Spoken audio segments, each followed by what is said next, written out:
ಬೇರೆಯವ್ರು ಮಾಡ್ಯಾರ ಅಂತ ತಿಳ್ಕೊಳ್ಳೋಣ.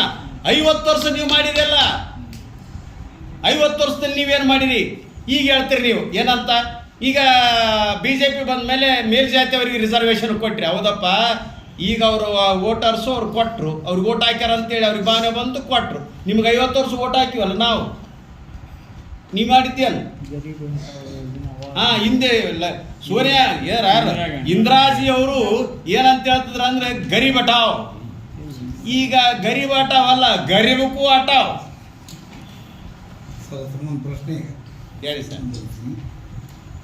ತಾವು ಮೊದಲಿನಿಂದಲೂ ಕೂಡ ಜಾತ್ಯತೀತದಲ್ಲಿ ಗುರುತಿಸ್ಕೊಂಡು ಎಸ್ ಸರ್.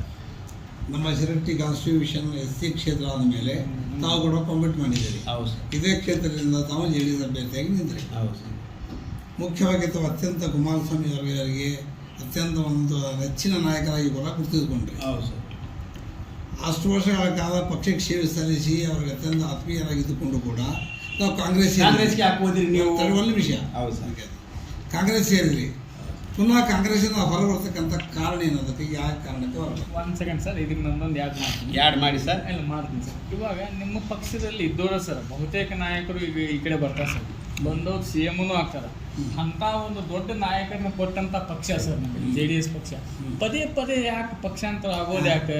ನಿಮ್ಮ ಸಂಘಟನೆಯನ್ನು ಕುಗ್ಗಿಸೋದು ಅದಕ್ಕೆ. ಈಗ ಮೊನ್ನೆನೂ ಒಂದಿಷ್ಟೇ ಇವು ಚಲುವರಾಯ ಸ್ವಾಮಿ ಆ ಕಡೆ ಬೆಳೆದವ್ರು ಎಲ್ಲ ಈ ಕಡೆ ಬಂದ್ರೆ ಸರ್, ಅವು ಏನು ಸರ್ ಅದು ಯಾಕೆ ಅಷ್ಟೇ ಯಾಕೆ ಅಷ್ಟು ಅಲ್ಲಿ ಆಡಳಿತ ಏನು ಸರ್ ಅದಕ್ಕೆ? ಅದೊಂದು ಉತ್ತರ ಕರ್ನಾಟಕದೊಳಗೆ ಆಲ್ಮೋಸ್ಟ್ JDS ಪಕ್ಷ ಹಿಂದಿದ್ದಂಥ ಪ್ರಬಲ ಈಗ ಉಳಿಸ್ಕೊಳ್ಳದೆ ಕುಗ್ತಾನ ಬರ್ತಾ ಇದೆ.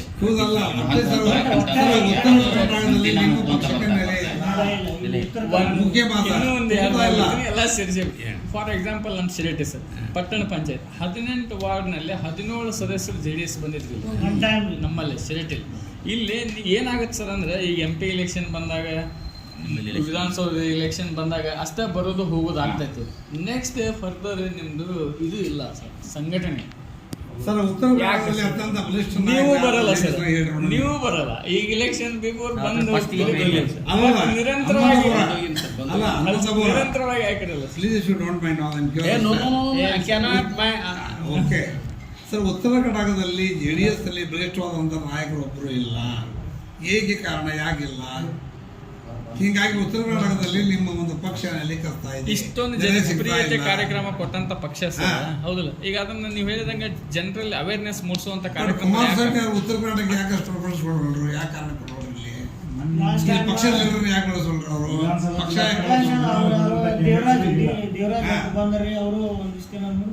ಮನೆ ನೋಡು ಸರ್, ಆಕ್ಚುಲಿ ಯಾಕಂದ್ರೆ ಬಹಳ ಆತಂಕಕಾರಿ ಬೆಳವಣಿಗೆ ಬಂದ್ರು, ವಿಚಾರ ಮಾಡಿದ್ರು ಸರ್. ಕೊನೆಯ ಗಳಿಗೆಯೊಳಗೆ ಇನ್ನ 3 ಸೆಲೆಕ್ಷನ್ ಕೊಟ್ರು. ಏನು ಪಕ್ಷಕ್ಕೆ ಬೆಲೆ ಇಲ್ವಾ? ಜಾತ್ಯತೀತ ಬಗ್ಗೆ ಹೇಳ್ತೀರಿ ಪಕ್ಷ ಹಾಕಿ ಅಂತೇಳಿ ರಾತ್ರಿ ಅಲ್ಲ,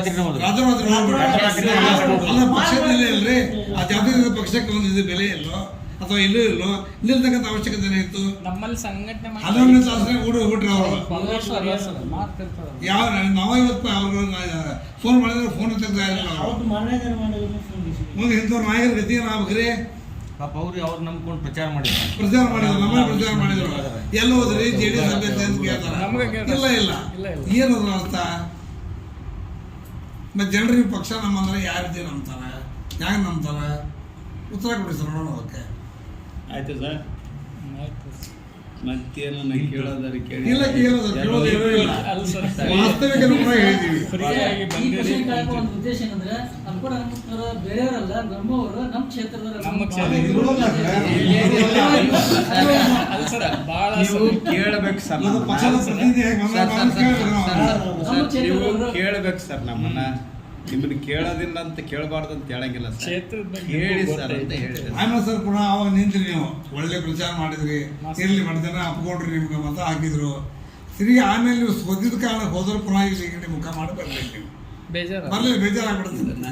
ನಾವು ಪುನಃ ನೀವು ಪಕ್ಷಕ್ಕೆ ಗುರುತಿಸ್ಕೊಳ್ಳಿ ಇಲ್ಲ, ಪಕ್ಷ ಸಂಘಟನೆ ಕೂಡ ಮಾಡಲಿಲ್ಲ, ಹೋಗಿಬಿಟ್ರಿ. ಹನುಮಂತಪ್ಪ ಎಲ್ಲಿ ಹೋದ್ರು? ನನಗೆ ಒಂದು ಸ್ವಲ್ಪ ಪ್ರಾಬ್ಲಮ್ ಆಯಿತು, ನಿಮಗೆ ಗೊತ್ತಿದೆ ಅಂತ ಭಾವಿಸ್ತೀನಿ. ಹೇಳಿ. ಅದಕ್ಕೆ ನಾನು ಅವಾಗ ಬರೋಕ್ಕಾಗಲಿಲ್ಲ, ಸ್ವಲ್ಪ ಆಡ್ತಾ ಬರೋಕ್ಕಾಗಲಿಲ್ಲ. ಈಗ ಏನಾಗಿದೆ ಅಂತ ತಾವು ಕೇಳಿರ್ತಕ್ಕಂಥ ಪ್ರಶ್ನೆಗಳೇನಂತಂದರೆ, ನೋಡಿ ಸರ್, ನಾವು ಚೆನ್ನಾಗಿ ಪಕ್ಷನೇ ಕಟ್ಟಬೇಕಂತಕ್ಕಂಥದ್ದಿದೆ. ಇಲ್ಲಿಂದ ನಮ್ಮದು ಹೆಂಗಂತ ಕೇಳಿದ್ರೆ ಇವತ್ತಲ್ಲ ಸರ್, ಫ್ರಮ್ ಪ್ರಾರಂಭದಿಂದಲೂ ಇಲ್ಲಿಂದ ಬೆಳಿತಾರೆ. ಇದೊಂದು ಫ್ಯಾಕ್ಟ್ರಿ ಇದ್ದಂಗೆ ಸರ್. ನಮ್ಮ ಫ್ಯಾಕ್ಟ್ರಿಯಾಗ ತಯಾರಾತಾವ ಮಟೀರಿಯಲ್ಲು, ಮಾರಾಟಕ್ಕಾಗಿ ಹೋಗ್ತಾವ. ಈಗ ಏನಾಗಿದೆ ನಮ್ಮದು, ಈಗ BJPಗಿರೋರು ಜನತಾದಳದವ್ರೆ, ಈಗ ಕಾಂಗ್ರೆಸ್ನಾಗಿರೋರು ಜನತಾದಳದವ್ರೆ. ಈಗ ಏನಾಗಿದೆ ಸರ್ ಅಂದರೆ ಎಲ್ಲರಿಗೆ ದುಡ್ಡು ದುಡ್ಡು ದುಡ್ಡು ದುಡ್ಡು ದುಡ್ಡು ಎಷ್ಟಂತ ಕೊಡೋದು ಸರ್. ಅದು ದುಡ್ಡು ಎಲ್ಲರೂ ದುಡ್ಡು ತಗೊಳ್ಳೋದು, ದುಡ್ಡು ತಗೊಳ್ಳೋದು ಮೆಂಬರ್ಗಳನ್ನ ಖರೀದಿ ಮಾಡೋದು. ಎಲ್ಲಿವರೆಗೆ ಜನಗಳಿಗೆ ಜಾಗೃತಿ ಬರೋದಿಲ್ಲ, ನಾನು ಆರಿಸಿರೋ ಮನುಷ್ಯ ನೀನು ಎಲ್ಲಿಗೇನು ಹೋದ್ರೆ ನೀನು ನಿಂದಿರ್ತೀನಿ ನೀನು ಅಂತ ಎಲ್ಲಿವರೆಗೆ ಅನ್ನಂಗಿಲ್ಲ, ಅಲ್ಲಿವರೆಗೆ ಇದು ನಡೀತಿದೆ ಸರ್. ನಮ್ಮಂಥವ್ರು ಪಾರ್ಟಿ ಹಿಂಗಾಗ್ತದೆ. ನಮ್ಮ ಇದು ಭಾಗದಲ್ಲಿ ಈಗ ನೋಡಿ ಸರ್ ಹೆಂಗಾಗಿದೆ ಪರಿಸ್ಥಿತಿ ನಮ್ಮಲ್ಲಿ, ನಮ್ಮ ಭಾಗದ ಹೆಂಗಾಗಿದೆ ಅಂತ ಕೇಳಿದ್ರೆ, ನಿಜ ಹೇಳ್ಬೇಕಂತಂದ್ರೆ ಜನತಾದಳದ ಭಾಳ ಗಟ್ಟಿ ನೆಲ ಅಂತಂದ್ರೆ ಉತ್ತರ ಕರ್ನಾಟಕ. ಆದರೆ ನಮ್ಮ ಕಾಲಕ್ಕೆ ಈಗ ನಮ್ಮ ಭ್ರಷ್ಟಾಚಾರ ಇರಲಿಲ್ಲ ಸರ್. MLAಗಳು ದುಡ್ಡು ತಗೊಂಡು ಹೋಗ್ತಿರ್ಲಿಲ್ಲ, ಮತ್ತು ನಾವು ದುಡ್ಡಿಗೆ ಯಾರು ನಿಂತಿರಲಿಲ್ಲ, ನಾವು ಕೂಡ ದುಡ್ಡು ಖರ್ಚು ಮಾಡಿ ಗೆದ್ದಿರಲಿಲ್ಲ. ಇಲ್ಲಿ ಬಾಳೆಕೆ ಅವ್ರು ಗೆದ್ದಿದ್ರು ವಿದೌಟ್ MP, ಸುರುಮುರಿ ಮೇಲೆ ಗೆದ್ರು. ನಾನು ಗೆದ್ದಿದ್ದೆ ಸರ್ 16 ಲಕ್ಷ ರೂಪಾಯಿ ಖರ್ಚು ಸರ್. ಈ ಗ್ರಾಮ ಪಂಚಾಯತ್ಗೆ 16 ಲಕ್ಷ ರೂಪಾಯಿ ಖರ್ಚು ಮಾಡಿದ್ರೆ ಗೆಲ್ತಾನೇನು ಹೇಳಿ ಸರ್? ನಾನು MLC ಮಾಡಿದ್ರು ಸರ್. ನನಗೆ ಯಾರು, ನಾನು ಅವಾಗ 364 ಜನ ಗ್ರಾಮ ಪಂಚಾಯತ್ ಮೆಂಬರ್ನ ಒಂದೇ ಕಡೆ ತಗೊಂಡು ಹೋಗಿ ಇಟ್ಕೊಂಡಿದ್ದೆ ನಾನು. ಅವಾಗ ಏನಾದರೆ ದೊಡ್ಡ ಬೊಮ್ಮ ಇರಿದ್ರು,